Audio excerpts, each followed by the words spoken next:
Sastra channel நேயர்களுக்கு நமஸ்காரம். அனுதினம் ஆனந்தம் நிகழ்ச்சியில் உங்கள் அனைவரையும் சந்திப்பதில் மிக்க மகிழ்ச்சி.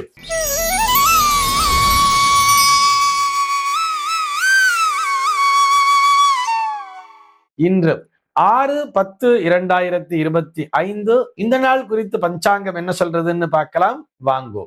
இன்றைய தினம் விஸ்வாவசுவருடம் புரட்டாசி மாதம் 20ஆம் தேதி திங்கட்கிழமை. திதி பார்த்தோம்னா வளர்பிறை சதுர்த்தசி திதி மதியம் 12:24 வரைக்கும் இருக்கு.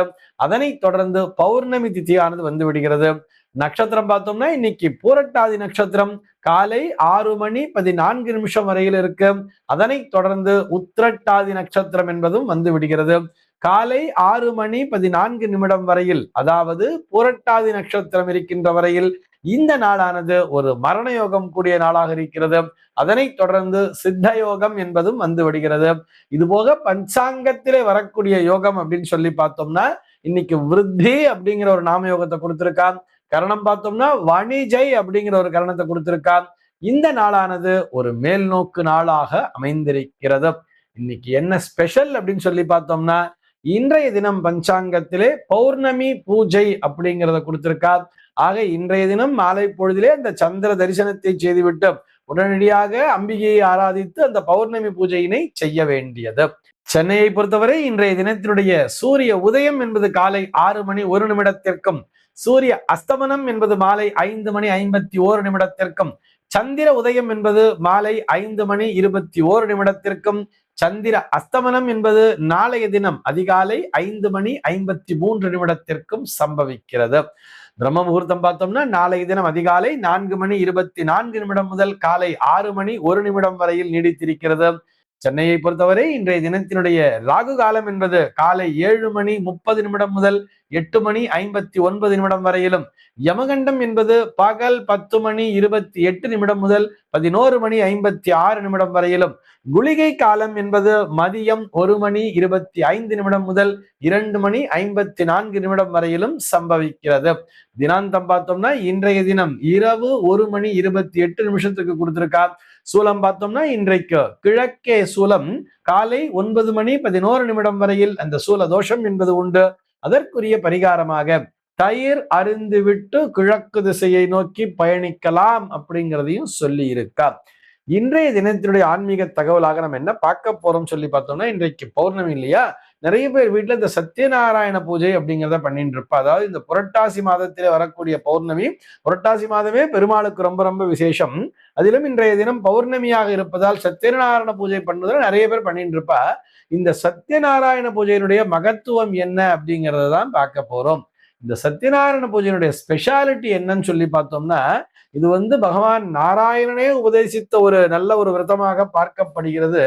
இது எல்லாவற்றையும் விட இதனுடைய ஸ்பெஷாலிட்டி பார்த்தோம்னா இந்த சத்யநாராயண விரதத்தை மேற்கொள்வதற்கு ஜாதி மத நிற பேத ஏழை பணக்காரன் போன்ற வித்தியாசங்கள் எதுவுமே கிடையாது. எல்லோருமே இந்த சத்யநாராயண விரதத்தை மேற்கொள்ளலாம் அப்படிங்கிறது தான் அதனுடைய ஸ்பெஷாலிட்டி. அதுல பார்த்தோம்னா இந்த கதைகள்லாம் கொடுத்துருப்பா. சத்யநாராயண விரதம்னா ஏதோ பெருமாளை பூஜை பண்ணோம் அதோட முடிஞ்சிருது விரதம் முடிஞ்சிருதுங்கிற மாதிரி இல்லாம அதுல என்ன மெயினான கான்செப்டே பார்த்தோம்னா அந்த கதைகளை படிக்க வேண்டும் அப்படிங்கிற ஒரு விஷயம். அது கூட எப்படி தெரியுமா, பூஜிப்பவர்கள் மட்டுமல்ல, பூஜை செய்யறவங்க என்ன பார்த்தோம்னா பக்கத்துல இருக்கிறவா எல்லாரையும், அக்கம் பக்கத்துல இருக்கிறவா எல்லாருக்கும் இந்த மாதிரி எங்க வீட்டுல சத்யநாராயண விரதம் நடக்கிறது, நீங்க வாங்கோன்னு சொல்லி கூப்பிடணும். அவர்கள் எல்லாரையும் உட்காந்து வச்சு இந்த கதைகளை சொல்ல வேண்டும். இந்த கதைகள் எல்லாம் கேட்டு முடிச்ச பிற்பாடு ஒவ்வொரு கதைக்கும் ஒவ்வொரு விதமான நைவேத்தியங்கிறத வச்சிருப்பா. அந்த நைவேத்தியங்களை தானும் பிரசாதமாக உண்டு எல்லோருக்கும் அந்த பிரசாதத்தை தர வேண்டும் அப்படிங்கிறது தான் அதுல முக்கியமான கான்செப்ட். அந்த கதைகளை வரிசையா சொல்லிட்டு வரா பார்த்தோமா.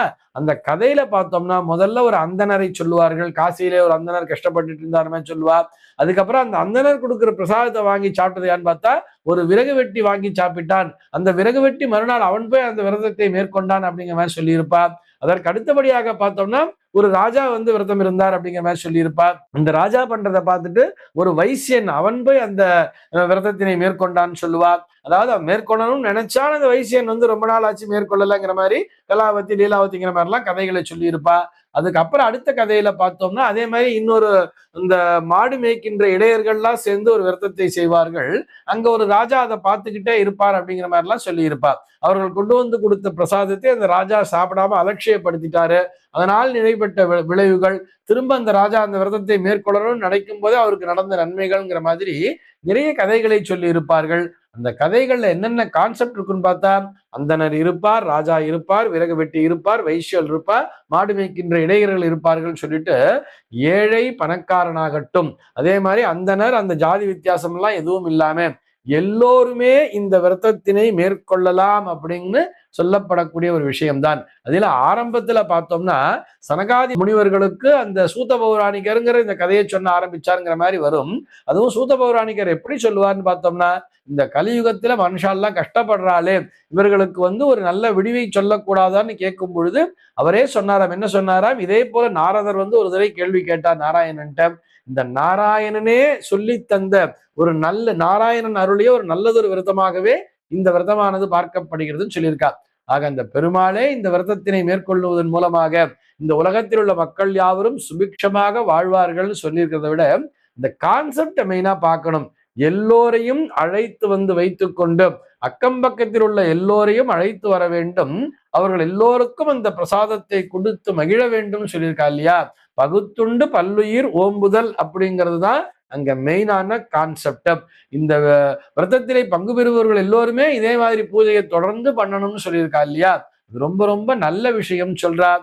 இந்த சத்யநாராயண விரதத்தை மேற்கொண்டு நற்பலன்களை அடைந்தவர்கள் பல பேர் இருக்கிறார்கள். அடியனுக்கு தெரிந்தே நான் சொல்றேன், நிறைய பேர் இருக்காங்க. சத்யநாராயண விரதம் பண்ணோம், வீட்டுல எங்களுக்கு திருமண தடை என்பது நீங்கியது, இதே மாதிரி சத்யநாராயண விரதத்தை பண்ணோம், எங்களுடைய பிள்ளைக்கு குழந்தைங்கிறது பிறந்தது, வம்ச விருத்தி ஆச்சு அப்படின்னு சொல்றவாள்லாம் நிறைய பேர் இருந்துட்டு இருக்கா. நம்ம என்ன பிரார்த்தனையை முன்வைத்து அந்த விரதத்தினை மேற்கொள்கிறோமோ அது முழுக்க முழுக்க பலனை தரும். ஆனா நிறைய பேர் இப்ப பார்த்தோம்னா இந்த கல்யாணங்கள் மாதிரி விசேஷங்கள்ல ஒரு திருமணம் நடக்கும் பொழுது, அதே மாதிரி வீட்டுல ஒரு கிரகப்பிரவேசம் வரும் பொழுது அங்கே கூட்டமாக சேர்கிறார்கள் அல்லவா? அந்த நேரத்துல இந்த விரதத்தினை பண்ணோம்னா எல்லாருமே பார்ப்பாங்களே அப்படிங்கிற மாதிரி எல்லோரும் அதனை காணுகின்ற பாக்கியம் என்பது கிடைக்கும் தானே. அப்படிங்கிறதுனால அந்த மாதிரி கூட்டம் சேருகின்ற இடத்திலும் அது போன்ற விசேஷங்களிலும் இந்த சத்யநாராயண விரதத்தினை மேற்கொள்கிறார்கள். அதுவும் நல்ல விஷயம்தான்.